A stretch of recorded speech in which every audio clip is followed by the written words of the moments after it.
har udført nedre toilette her hos vores patient, og vi har indført noget klorhexidin lidocain gelé i urinrøret, som gør, at det bedøver. Så nu har Anne, hun har taget sterile handsker på, og så har hun fundet et kateter frem, som nu skal indlægges i fokus. Hun tager kateteret.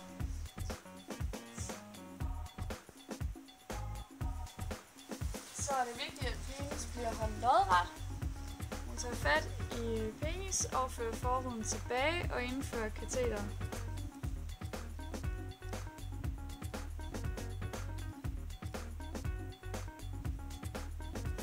Når det er indført, så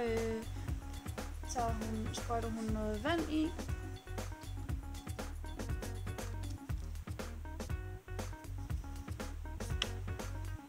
Så der dannes en boble.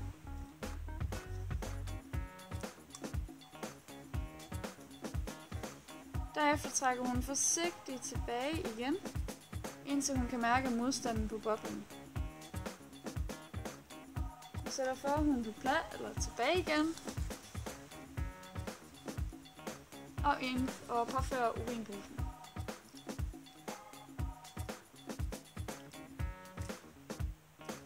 Urinposen placeres derefter ved sengen ca. 50 cm under blæreniveau.